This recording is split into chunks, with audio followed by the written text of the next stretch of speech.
Bethany. And I'm Lauryn. Welcome to the Healing Collective podcast, where we explore the paradox of healing at the individual and the collective level. Join us as we invite guests to share their personal paths to freedom. So Bethany doesn't know what a treatment is, and she texted me to ask me what it was, and I wouldn't tell her. I said, "You'll see." Yeah, what is a treatment? Please tell me what's going on. So I don't know if you should just do it and she would know from that, or if you want to explain it.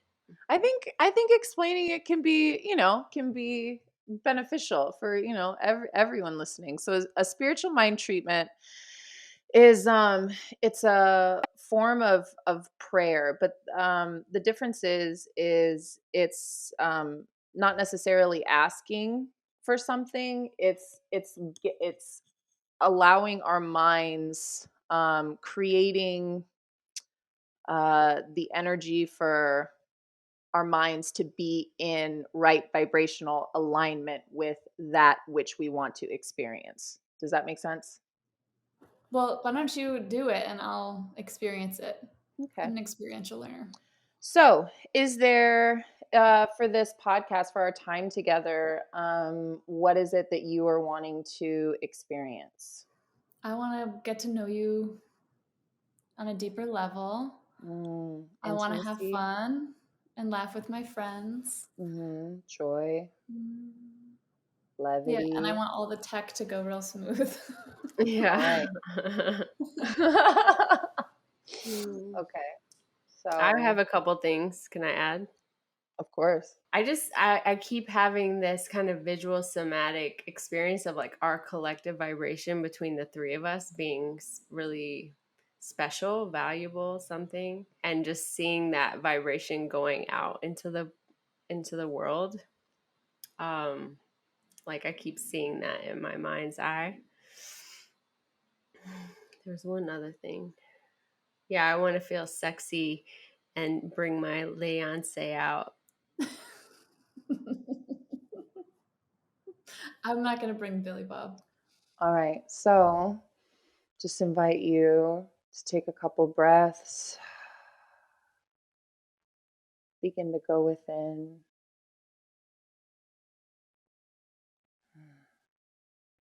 So in this moment, I recognize that there is only one presence. I call that presence life. I call that presence love. I call that presence joy, infinite intelligence, the brilliance that keeps the planets in alignment.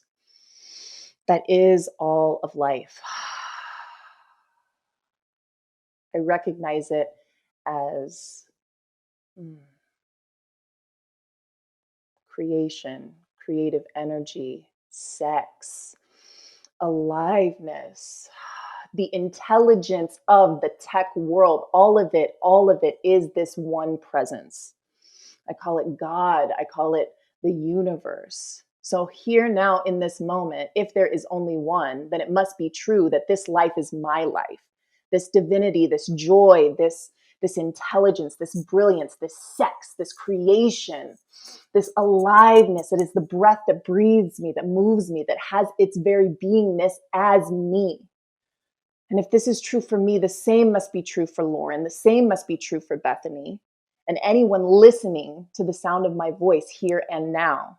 So it must be true that I am all that I seek to experience.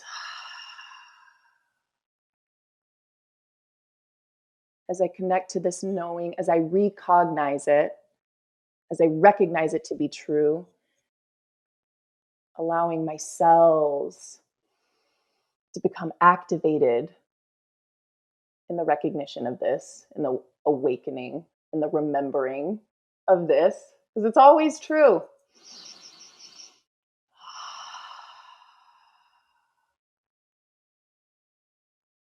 I call forward as this presence, as this power, that there is flow, there is ease, there is joy and levity to the time that the three of us are spending together. that there is an expansion in the collective.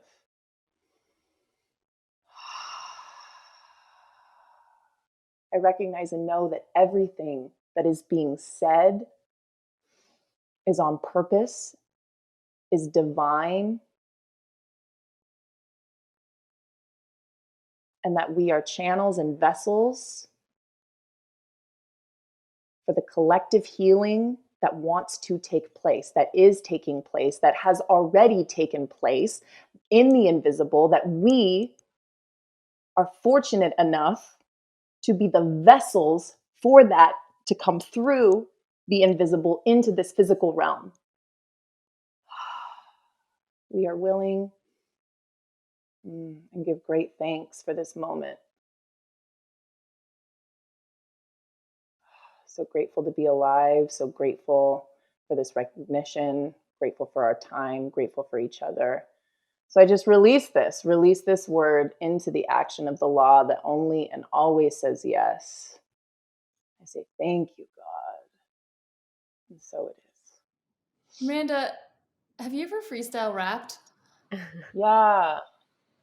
Yeah. That's just like while you're going, that's like what I was thinking about. I was just like imagining you rapping that treatment almost a little bit. I feel very much like that must be what like people like Jay-Z and like Meg Thee Stallion and like that must, Biggie, all of these like legendary people who are just, they're channeling, tapping into infinite intelligence and just allowing themselves to be a vessel through their, unique individual lens and experience, just like allowing it to flow. And this is what I love about it, especially for this, is I feel like the Miranda that I've always known is the Miranda that gave that treatment. Like I feel like very special to like know this goddess, spiritual leader, like commit warrior for consciousness part of you. And that's really how I know you and how I see you. And so I love that we started that way, because I would love to bring that part of you forward and spend time, with that part of you here today. And you guys have known each other for how long? I just Stop a few times. So just, give her a moment to breathe. Just receive it. Bethany said her intention was to know you better, so that's already begun. Yeah, I feel like one of the things that I'm really grateful for, knowing Lauryn, being with Lauryn, coaching with Lauryn, is that she is just masterful at allowing space and allowed me to recognize, number one, how much space there is to take up and how much space I want to take for myself.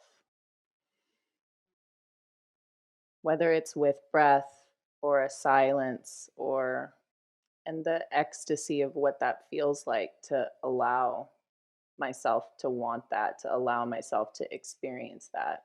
Yeah, it feels exquisite over here, even in this moment. It's reminding me that, like, one of the things that an intention I'm working on in my life is connecting to my own ecstasy and deeply knowing what that is outside of what I've been told it is. And that's way beyond sex, and it includes sex. But there's like an ecstasy that I'm experiencing just in the space of your energy field, in your spaciousness. And so I'm just recognizing like another type of ecstasy that I'm getting to experience. There are two thoughts, but the one I'm having right now is like, how magnificent is that? How miraculous is that? Like, it's really a reflection of you loving on yourself because you allowed me the space to even experience this possibility, and then here, getting to experience that ecstasy in my space. Like, that's gorgeous. Full fucking circle. Yeah, I think like we're always reminding each other of things and bringing each other home to things. And I would say you have definitely been a reminder. We wouldn't have been attracted to work together if you didn't exist in me and I didn't exist in you, right? And so what I'm thinking about now is you've been a reminder to me of my own goddess and of my own ecstasy because of the way that you wear it on the outside of who you are and the way that you're so unapologetic about your relationship to creative energy and how much you value it. And so, yeah, in that way, like I'm just honoring and noticing gratitude and appreciation for the invitation that you are for me. Yeah, my energy went up both times you said sex during that. Shocker. And I was like, is this going to turn into the sex podcast? I was like, it Yes. might. That was my thought. I'm here for it if it wants to. Interesting. The other thought that I had while you were talking was, so speaking of sex, I'm working with these two doctors, or I know that Danielle is a doctor, but essentially they're sex and intimacy coaches. I'm taking their training right now, and their method is called Somatica, and it's all about providing people an opportunity to practice intimacy, because it's like a lot of the therapy, when couples go to therapy or people go to therapy, it's so fucking cerebral. And it's like the only way that we can get better at intimacy is if we practice it. So these women kind of, their therapy is all about having intimate experiences, with people, encouraging them to move beyond shame, to really get clear on what their desires are, sexually and otherwise, which that's the whole thing, is like, sometimes I'll get just kind of these spurts of energy. Like, it feels like something gets kind of like unlocked in my being, and it shoots through, and then I'll want to talk more quickly than I actually can. There's so much about you right now that's reminding me of my really good friend Paul.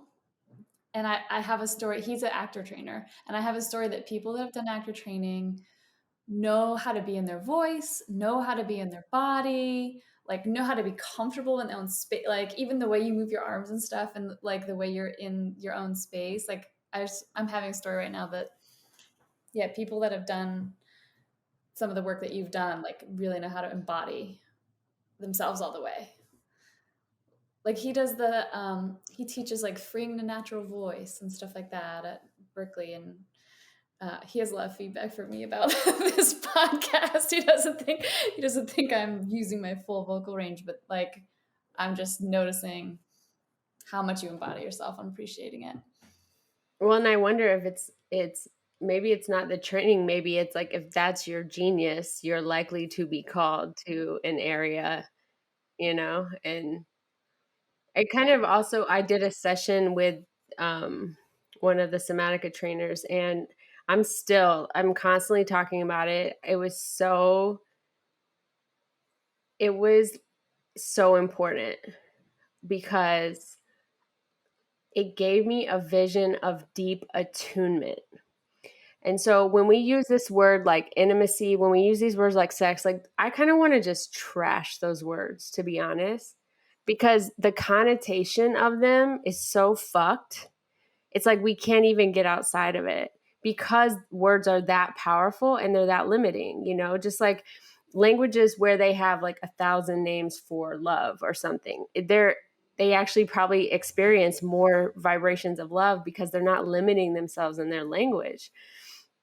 And so like I'm talking like when you say, and she was just like, I'm just here for you. I'm here to get to know your needs and to understand what you want. And I mean, I'm turned on right now just repeating what she was saying to me. But the biggest thing, I can't even fully explain it, but it was like as I was talking and everything I was feeling, I could feel that she was feeling it with me. And I was like, this is what humanity is supposed to be like. Like, it gave me an entirely new vision of presence, of what I'm doing this work for, so much bigger than sex, because I'm like, if that is what it's like when our mind, body, heart is all online and we're fully kind of connected to ourselves and we're all just cycling in each other's fields where we can feel each other to that level, sign me up for that reality, because that's what I was created for. And that was like, and it was right before my journey. And I really feel like that, having a vision of that before going into a journey space where I was wanting to manifest deeper experiences of ecstasy and community, and attunement became my intention. It's like, what do I, and then I thought about, it was actually really hard for me to take her in. Mm. So the thing is, like, what are my blocks to being deeply attuned? And as far as I've come, it gave me a vision of how much even further there of what's possible. Miranda, you're in their training to experience their work or to learn how to do the work. Like, I thought I heard you say you're in their training program or something. I don't know what I thought I heard you say, but I wasn't sure which one it was. But my energy went up at the thought of you doing that work with other people. Listen, I like when I met Celeste. So Lauren, you had a session with Celeste, right? So she's one of the founders of the method, creators of the method. And yeah, when I met her, I was like, "Oh, these are my people." Like, this is oh, this like I want to do this, you know? I cannot think of a more perfect thing for you too. I'm like, wow, that is so beautiful. Well, and so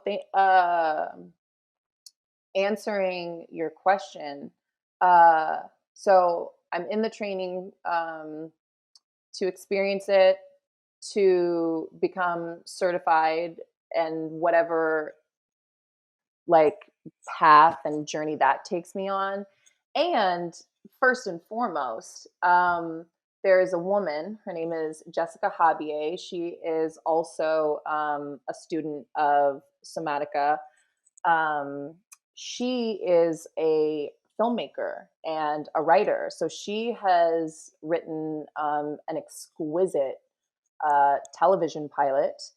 And I met Jessica. Oh, Yeah. did you So talk about this maybe on Circle? Is this what you were yeah. talking about on Circle, or Yes. sometime when we were connected? Oh, Yes. so exciting! So the pilot is called Here She Comes, and it's based on Somatica and these two women. So I'm taking the training, just to be fully immersed in that world, for the sake of the pilot, but also that they asked me to be on the production team, so I am Wow. producing. Um, and also, yeah, for me. So soma means the body, right? Yes. Okay.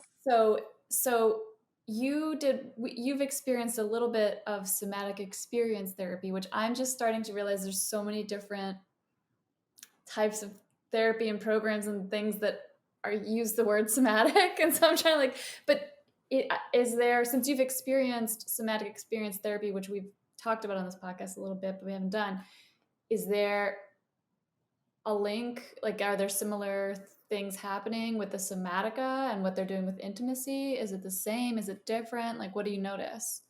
I mean, 1000%. I mean, the similarity, or the common thread that I have experienced in both of those therapies or experiences is the focus is the body.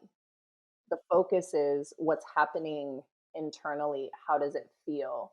Not necessarily why, but we don't need to know why. Like what's That's what's so beautiful about it. You don't even have to figure it out at all. I mean, on the SE side, like sometimes I don't even know what we're talking about when I'm with my therapist. Like I don't even know what we're working on, but I just know that from doing that for the last year and a half, like my capacity is so much more, I guess.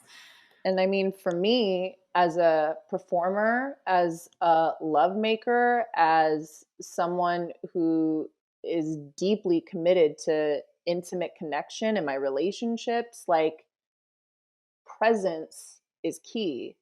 And the more that I am in practice of being in my body, the more that I can connect to creativity, to my partner, to to life. And this is so crazy. Well, it's not crazy. Well, I don't even know why I say that anymore. I know I get what you're saying though, but go ahead. Right. I'm like, wait, no. Actually, this is exactly how the universe works over and over again. But like for the longest time, I mean, we've talked on this podcast, and both of you know, like my history and my work has been around sex and love. Like that is the thing for me.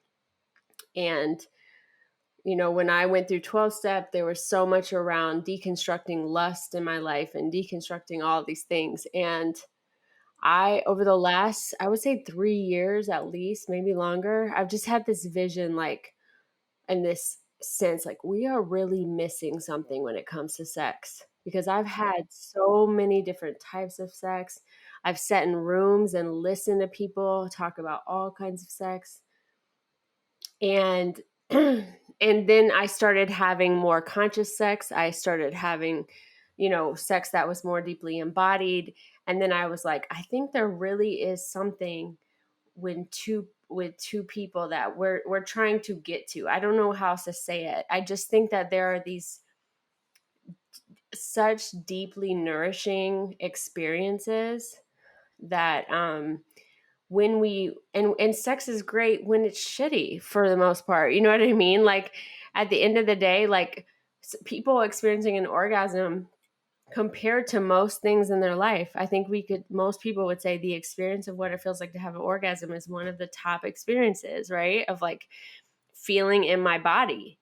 And what if that's just scratching the surface of what it is that we can have when we are fully embodied with another human and also resonating at the vibration of love and ecstasy. The thought that I'm having is that, right, everything starts in the invisible, and then we experience it in the physical.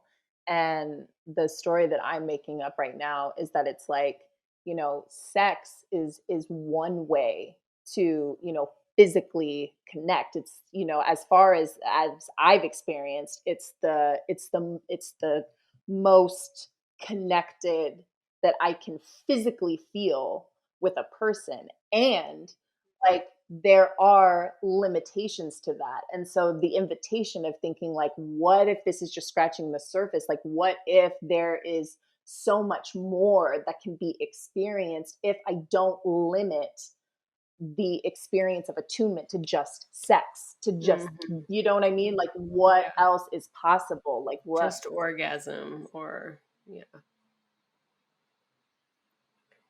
In my journey, one of my intentions was ecstasy. And the message I got was that I'm always in ecstasy and that I'm experiencing ecstasy so much that I keep like looking to other people, like seem to be having this experience and I feel like I'm missing out, but it's like, it's just kind of what I'm swimming in all the time. It's a more normalized experience for me.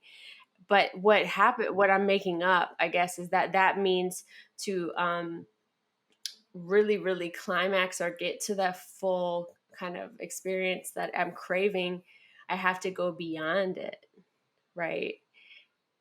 And also like, then now my curiosity is like, can I go beyond it alone? is it require another being to go beyond it?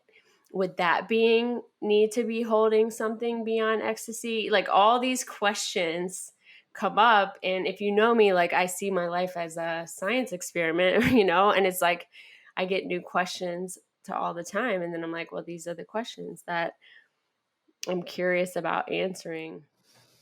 My experience is really different around it. Like I'm listening to both of you guys and I hear the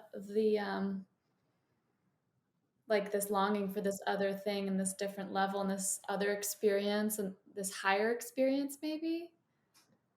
And I don't know, like my experience of sex, I think because my preferred method of fear is freeze for a long time, and I'm pretty instinctual. Like, uh, I think sex has always been like the easiest way to access and be in my body. Like, I really haven't had a lot of like, oh, you know, I don't know. I guess I feel very satisfied with like my experience of sex. Um, and I think now that I've like done a lot of work on my nervous system, I feel more ecstasy and more connection outside of sex. But my experience of sex hasn't changed that much. Like I feel it doesn't feel like some area that I feel like, what am I missing? Or what's this other thing? I don't feel that way about it. In fact, I feel really like, yeah, I don't know, like satisfied. I'm really curious about what you guys are saying. Is Like it I'm like, true no matter like what partner either? Like you feel satisfied no matter no, what? there's definitely people that it's no, there's a bell curve. There's definitely a bell curve. But like consistently, and especially depending on where I am and like how present I am, um, yeah, I have really great sexual experiences. And it's not like it's like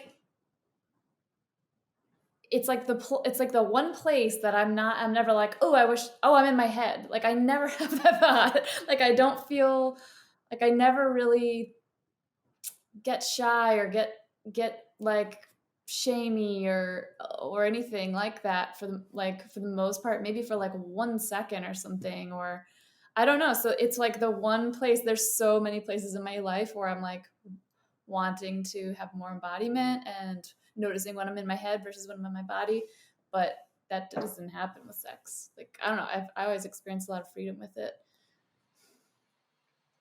That's true for you too, right, Miranda? Like wouldn't you say that's true for you? It's interesting. I actually, this, um, sometimes, and the thought that I'm having is I have a friend, Olivia, who she's actually who introduced me to Somatica and the pilot. She's slated to be their art director.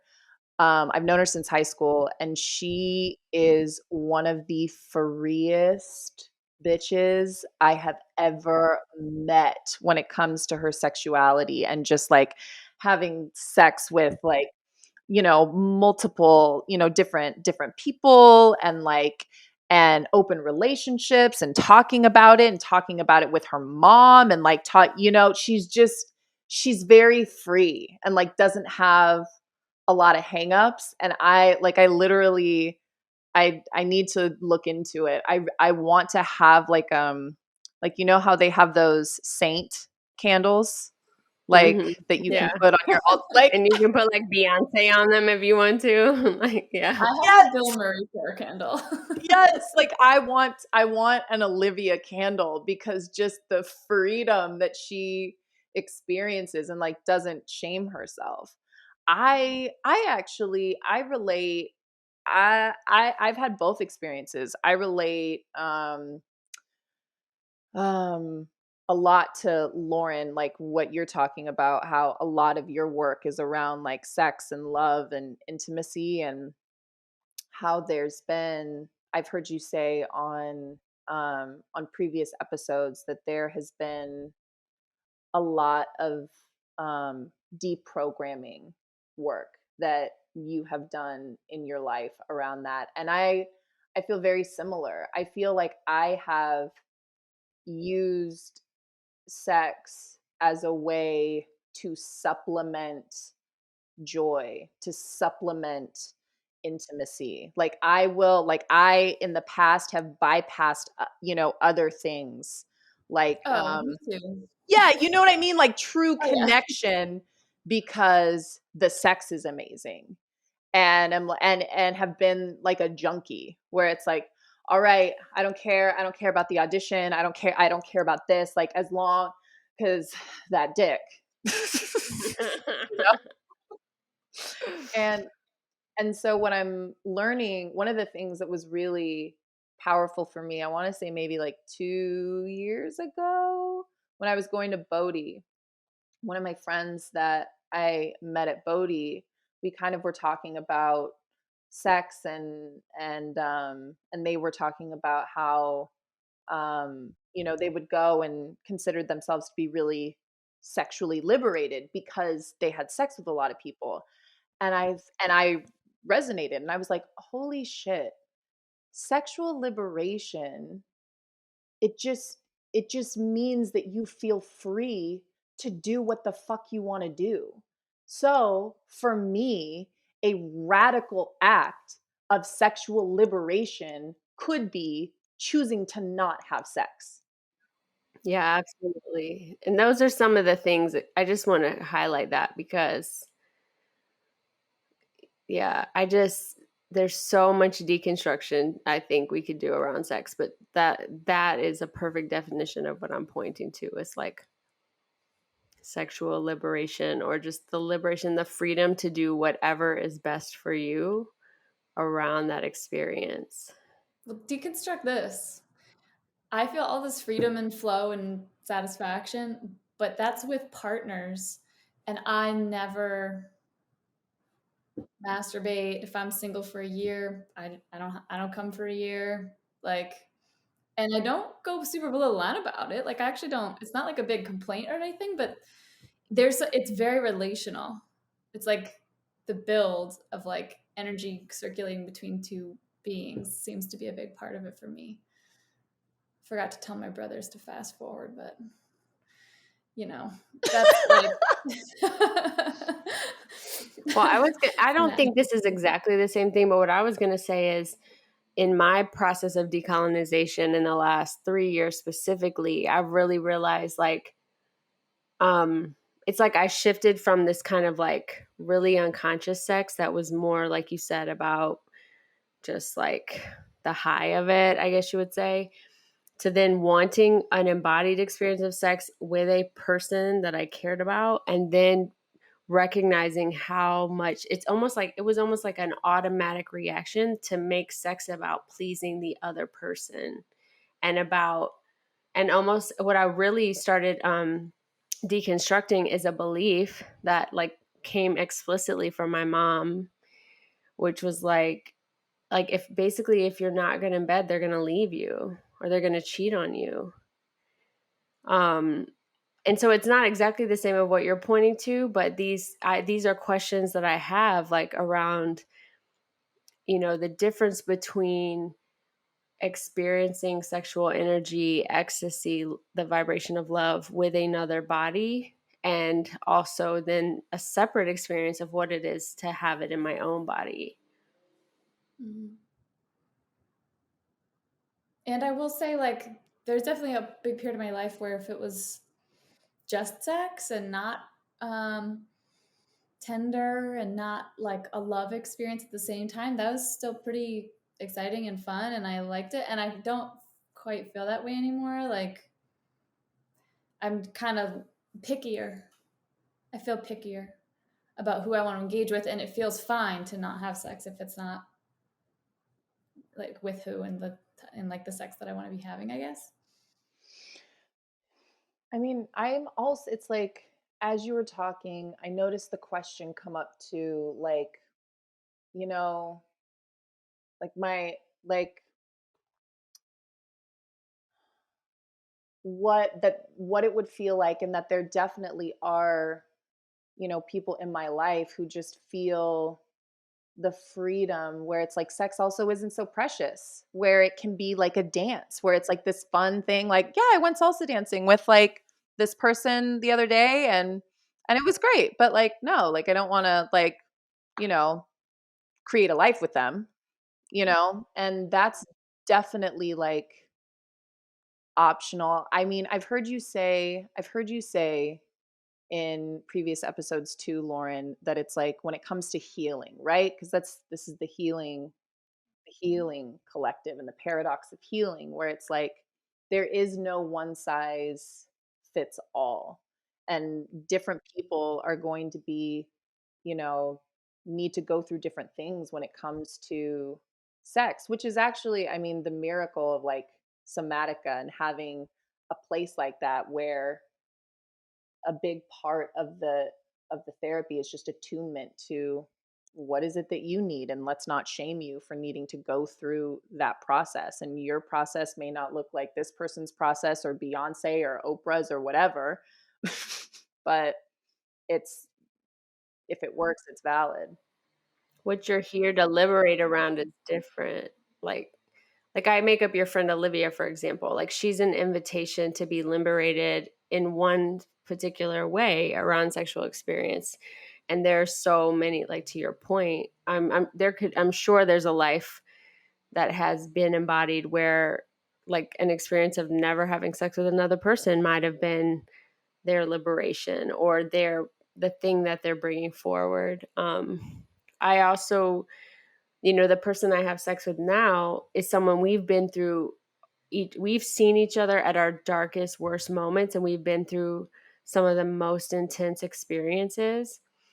And that's a whole, so then the intimacy and what that feels like and what that creates sexually is so interesting to me. And so I also think, and I think about a couple older couples that are married that talk about sex getting better and better over the course of their partnership because of the levels and layers that they know of each other, and so I think we are all called to something different. I was going to ask if you guys have had sexual experiences that you would consider healing experiences. 1000 bajillion%. Yeah, absolutely. The first thing that came to mind, even though I have had that, is like when I was in program, I didn't have sex for 6 years. When I started that commitment, I didn't think I could go more than a month. So just going that long was liberating because it made me trust myself more. And then when the crazy thing though was when I started by like making out with a few people. That was kind of how I put my toe back in it. And I got an orgasm from making out with someone like I was a 7th grader. And it was like my whole neurobiology got reset. And so that's actually what I thought about when you asked that question. There's something about that. For me in particular, for me personally, like I have a lot of like charge around commitment and discipline. There's just kind of like a lot of um I don't know what I guess charge would be the word. I'm open. Lauren, you've worked with me. Is that a good word for that? Like Yeah, reactivity, you mean? Or it's like a tension. It's like above the line, it would be like a strength of hers, right? And like a calling. And then below the line, it's like a place where you can get stuck and confuse yourself, I would say. 1000%.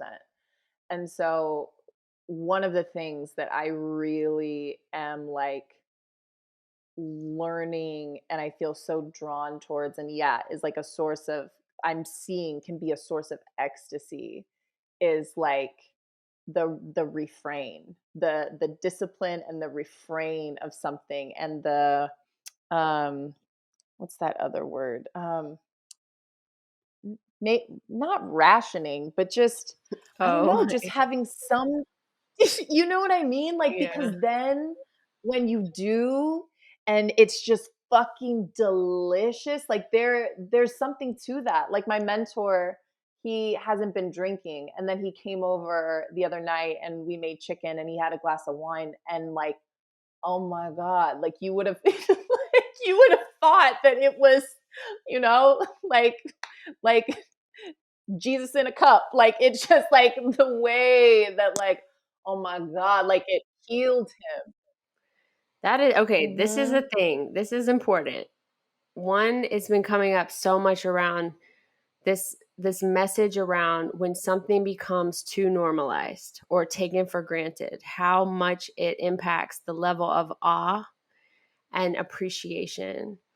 And then and just in general, that keeps coming up as a theme. But on the other side, how that's true for the female body and having sex with the female body. And I'm biased because I'm in a female body, but that because the way that we see images in the media, all these things, how inundated we are, or even sometimes I think how we can oversex ourselves, that the gift of like tasting, touching, caressing, attuning, licking another body and really, really being with that body and seeing the beauty and honoring the beauty of that experience, we keep kind of numbing ourselves, and then we require a more kind of severe thing to get to the same place. Like a simple example would be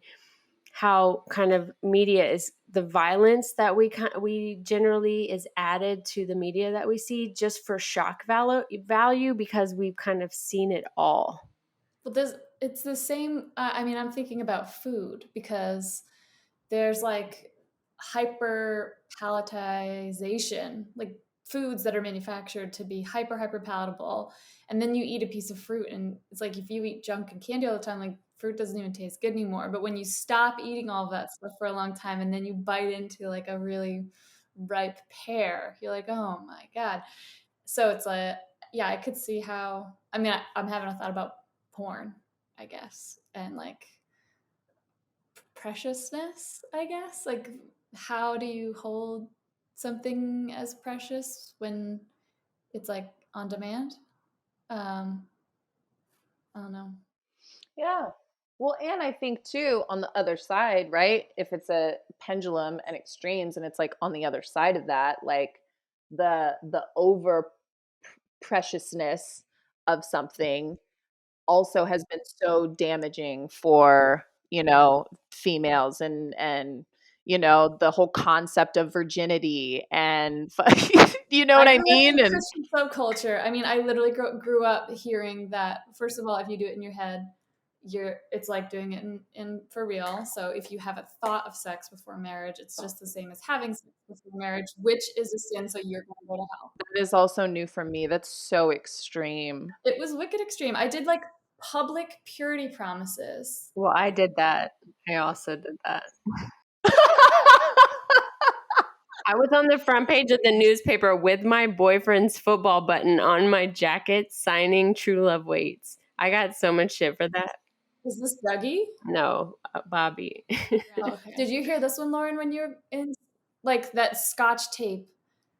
Every time you rip off the scotch tape, it's less sticky. So basically, like every time you have sex, it's less and less valuable and less meaningful. And Which kind of ties back into that whole thing, Lauren, that your mom was talking about, that like if you're not good at sex, then no one's gonna want to marry you. Like that's what's so. Well, what she told me actually was that her pastor told her that the majority of men will cheat on their wives and that she would be lucky if she found somebody who wouldn't cheat on her.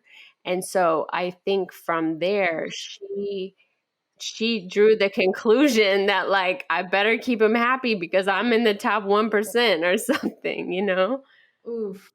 And then like, but now how everything that we know about how much our beliefs, our unconscious beliefs, drive up our outcomes.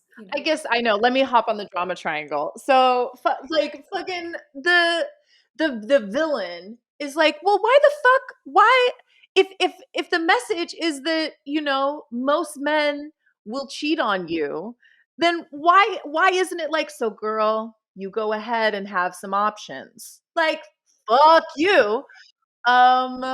What does the victim say? It's just all around us. Everything. It's so pervasive. We can't escape it. We can't escape it. Men and the patriarchy. It's all, oh my, it's too much. We can't escape it. Oh my God, how am I even supposed to go out in public? And the hero says, what does the hero say? And that's why I'm going to, and that's why I'm going to fuck whoever I want and not feel bad about it.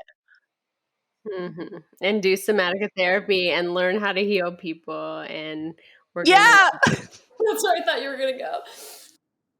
That was our first on-pod drama triangle. For anyone that doesn't know, it's a mapping of victim consciousness. It was created by Stephen Cartman, and we use it in conscious leadership a lot. But it's a tool. It's a tool, right? To It's get a tool for hearing all the for outing and being able to witness all the voices we hear in our head when we get triggered, and then we get to get curious about all those voices. And sometimes, you know, look at them and flip them around. And well, because the whole idea, right? According to conscious leadership, it's like this above the line, below the line, right? And when I'm below the line, I'm closed off, I'm defensive, I'm not open to learning, I'm not open to connection. That's above the line, curiosity. So it's like, for me at least, getting on the drama triangle, it's fun because number one, I'm an actor and I love fucking getting into character. And number two, it just allows me to kind of poke fun at all of the things that feel so fucking serious. So then I can move into curiosity and we can get playful and be like, well, what if that actually wasn't true? And what if, because it's easy. Oh my God. Like to, especially around what feminism, oppression, all of that to get really serious. Well, that makes me kind of want to bring us to the question. There's kind of two big questions that we always ask. And the first one is, what do you believe about healing? And what is your own journey with healing taught you? What I believe about healing is that it's a process of um, unlayering, of peeling back. Um, that's what I believe about healing. I believe at the core of me and of everything is pure life energy. Some people call it God, some people call it the universe, some people call it love. But at the core of me, that's what I believe, is consciousness, is the presence that can hear the sound of my voice. So anything else on top of that, whether it's literally my physical body or the identifications that the personas, the personalities, it's like as soon as I feel like healing is remembering that I'm not any of those things, and I am in this adventure land called Earth, where I get to experience, where I get to experience all of them. I think healing is just remembering that, like, oh, for me at least, it's returning back to the center, back to the core of like, I'm really not any of those things. And then that's where healing is a paradox because it's like, oh, I'm not any of those things, but also there's only one and everything's connected. So I am also all of those things. Mm-hmm. And then apply that to sex. So, because we've been talking a lot about, it seems the message that, or what the universe has dialed up for us today is this conversation around something we're mixing in a pot: intimacy, sex, ecstasy, attunement. So sorry. The button, it felt like something was missing on that for me. And the last thing that I said about healing, and what it is that, okay, remembering that I am none of this, and then remembering that I am all of this. And so what that means to me is that even my drama, even my resistance, even the parts of me that I feel are are disgusting and should never be looked at and should never be seen, that's God too. Promo clip.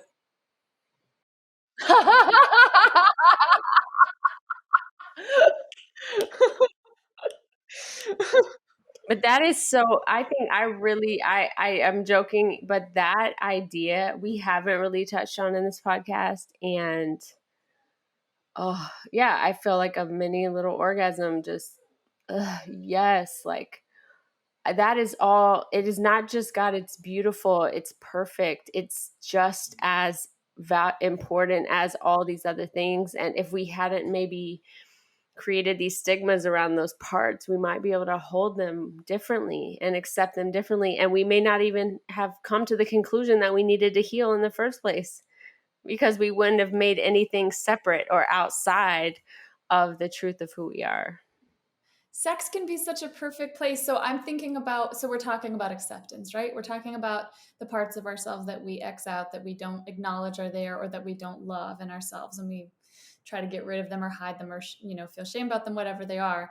And in a lot of the conscious leadership work we do, it's been like having other people reflect back acceptance of those parts is part of what allows us to access acceptance and love for those parts and to have a more holistic experience. And I think my experience around sex was very similar, because I got kind of brainwashed when I was a kid by the church. And then when I actually started having sex, which I waited kind of a long time, I was almost 22, but when I started having sex, having someone reflect back to me that it wasn't dirty, bad, sinful, like part of how, and also like my body and my relationship with my own body image and how much I accept my own body and what it looks like and what it smells like and the noises that it makes or I make.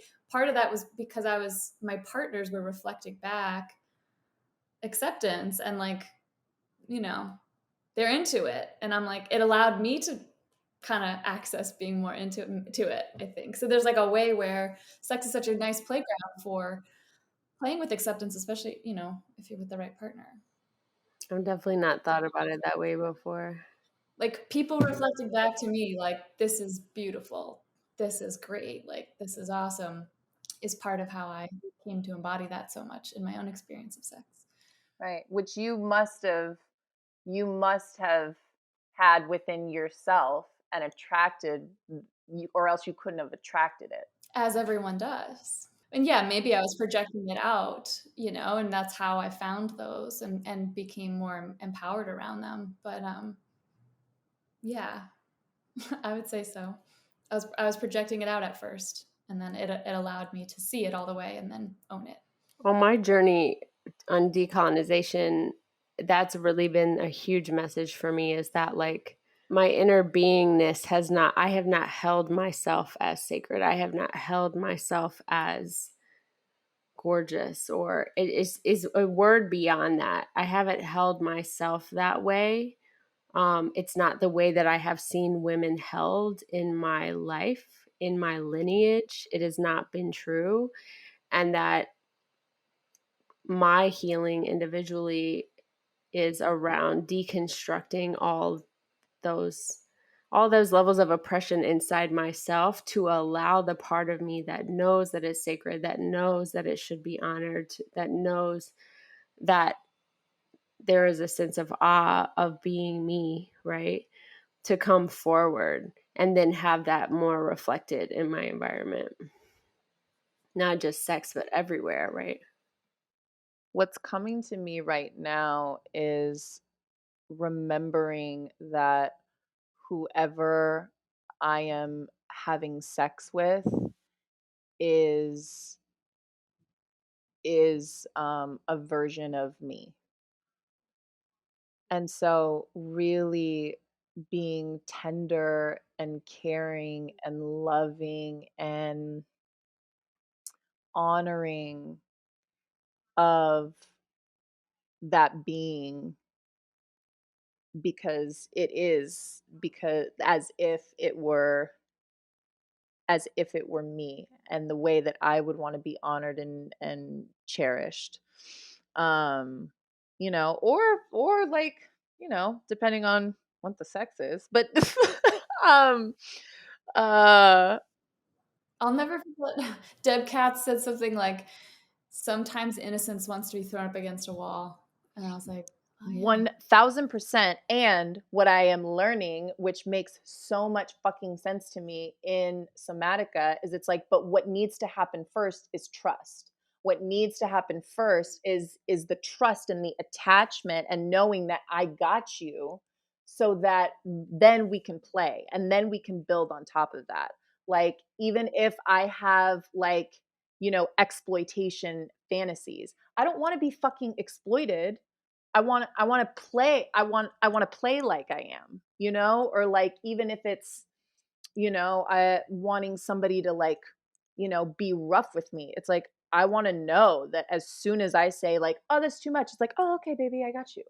Well, I actually have tears forming. Like I feel really something is like I feel like this is every conversation. It's like what is there for me that day? What do I need to hear that day? Um, and I'm recognizing that after I had that long time without sex, my innocence was really back intact, and I offered that innocence in places where in a place specifically where the trust hadn't been built yet, you know? And I took that for granted, and there was betrayal around that. And so the what's coming to me is that one is this the tenderness for my innocence wanting to trust. And then the other part is seeing the person I'm having sex with as me, and how, because of that mistrust and that hurt, I haven't been seeing the other person as me, and I haven't been honoring them in the experience either. So I just, I kind of want to breathe and just let that settle and integrate into my system. And I'm feeling just I'm kind of aching for my innocence and aching for the one that has just always at her core wanted that trust, wanted to have that trust there. And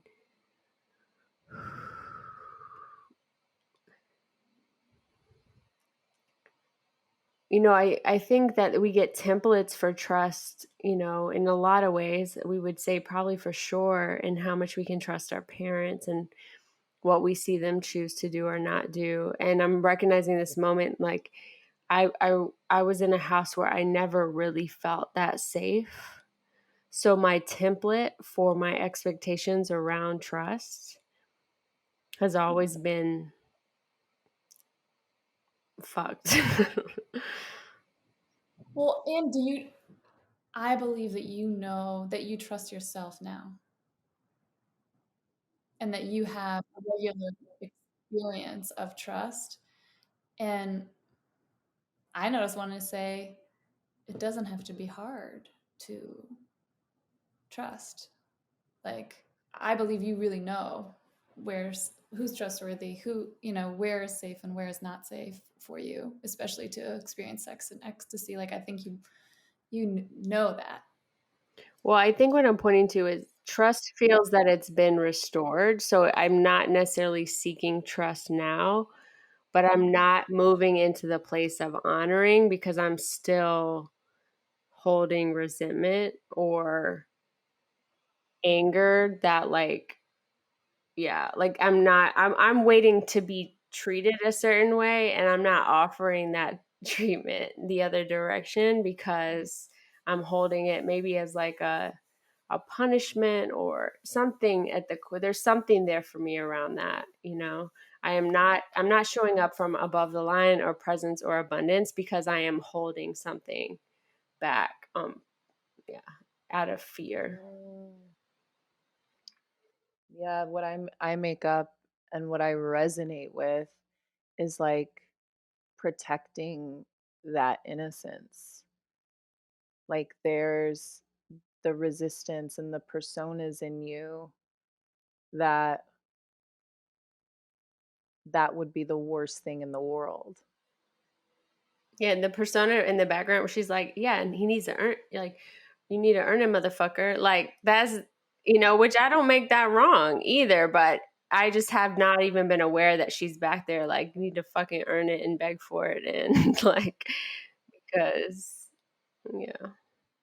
Yeah. It's like, I don't, yeah. And again, paradox. It's like, I don't make that wrong either. And, one of the things that's been very transformational for me in my relationships, especially, is the idea of being the change, being that which I want to experience.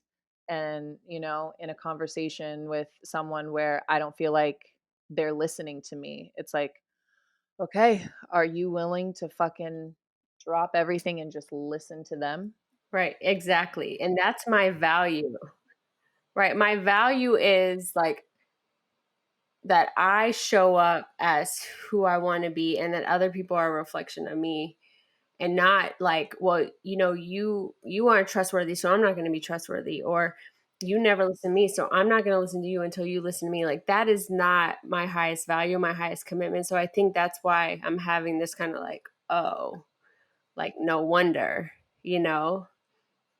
this is because you're showing up from a consciousness of fear and scarcity and protection. That's interesting. I notice in my love relationships or my, sexual partnerships, I resonate with that so deeply. And just in this moment, I notice like a softening and just kind of a blossoming. I like when people talk about flowers and sex. I think about like layers and blooming and petals. The group of girls that I do like ritual ceremony stuff with, we did a ritual last week, and it was about embodiment and pleasure.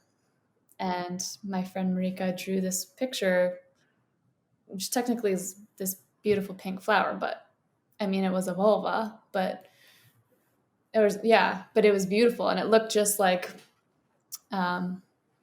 I like that symbolism. And actually also in hypnobirthing, we talk about that. We talk about like in the birthing process, like a baby moving through, coming out of the womb through the birth canal, that like every surge, every wave is like a petal, like of a rose opening. And like, so each contraction is like these petals, and all the same equipment in your body. It's all the same parts that birth a baby that,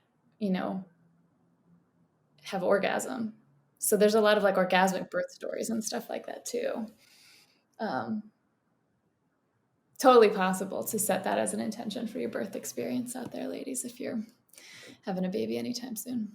I have a friend, yeah, who has told me that that was her intention, and that was very much what she experienced. It was so easy, like the baby came right out.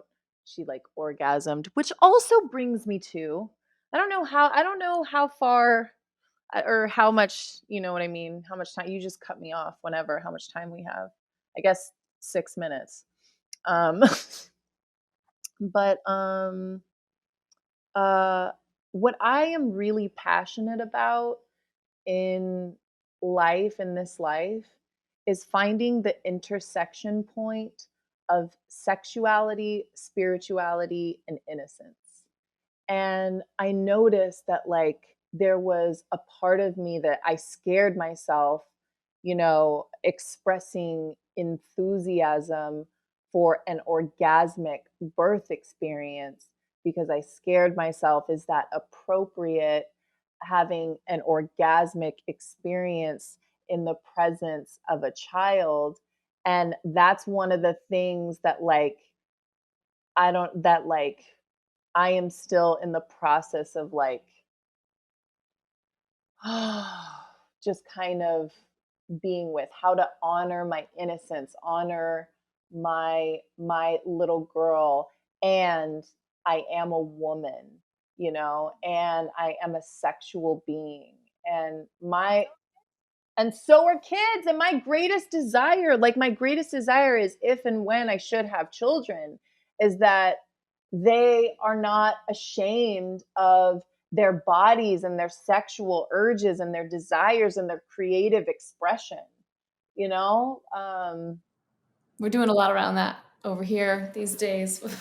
Like having children and parenting them you will look at any place that you have any shame around sex and like pleasure and sexual expression stuff, because when they're coming into it, they don't have any stories about it. They don't have the conditioning and they're just experiencing it. And sometimes they're telling you like, "Mom, this happened," like, and I'll like keep their privacy, but there's some really like beautiful tender moments of my kids like discovering pleasure, and I watch myself like, how am I reacting to it? And um yeah, being really intentional around like gassing them up about it basically and like encouraging them and not repeating the experience that I had when I was a kid. So, what is your answer, Miranda, in this moment? Because we know it's always evolving. What do you believe about healing the collective? I believe that everything is connected. And so the way that we heal the collective, the collective is the macrocosm of the microcosm that is us. So the more that we love on ourselves and dig deep within ourselves and learn to have space and grace and compassion for ourselves and experience pleasure and rest and appreciation, the more that will be reflected in our outer world. And like literally, I mean, I imagine like Avatar, like the tree in Avatar, like it sends out a current that touches everything. I think trees actually do that in their root system, like go and communicate with each other and all the stuff underground. I think we're learning more about that. Yeah, yeah, Mushrooms do. yeah. It's all the fungal network underneath in the soil. Well, Miranda, if you're looking for the intersection of sexuality, spirituality, and innocence, I think you found it, because this is it right here. The three of us talking about this stuff. Yeah, that's definitely the experience that you know I that I have always had with you, Lauren. Um, you have always just given me the space and permission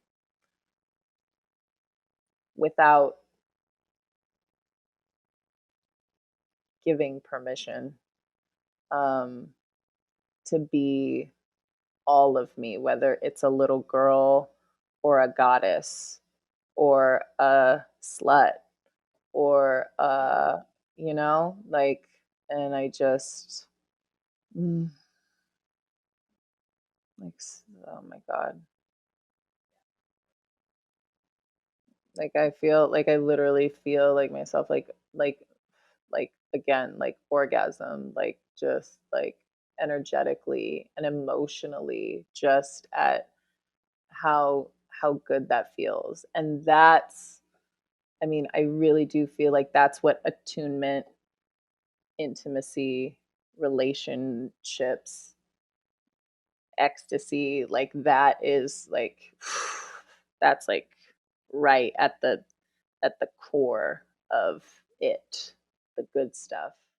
Oh, yeah, like everything that you're seeking to experience, it's like all of what you are. Well, and I'm even thinking about like, and everything that I'm seeking to experience happens in moments. And sometimes I think in my mind when I imagine quote unquote like getting there, like earlier I was saying, I have this sense of this experience that's possible. It's like I'm having moments aligned to that experience all the time, right? But in my mind, it's like this 1 hour sex experience where I'm sweating and like having tantric sex and like having a psychedelic experience. You know what I mean? Like in my mind, it's like this whole thing, which kind of goes back to what we were saying about like normalizing stuff is like, in my journey was like, you're feeling ecstasy all the time. I'm having that experience in this moment with the two of you. Can I be in awe of it in that moment? Can I accept it and honor it and not, I mean, for lack of a better word, pathologize it, or, you know, yeah, can I honor the sacredness of the simplicity of living? I mean, that's also great promo. That's also a miraculous soundbite. Yeah, do you feel complete? Is there anything else you want to say in closing? I just feel I feel a lot of gratitude. So much pleasure. So juicy. Thank you for this time. This is all that I hoped it would be and more. Same. I was starting to get nervous because which really I just, I was excited. And yeah, same. I say this every time, but the topics and what comes forward is always so, you never could know. You could never predict it. And all the things that we were saying during the treatment, like, I want to feel sexy. I want to, it's like, well, You said sex definitely twice during the treatment. Yes.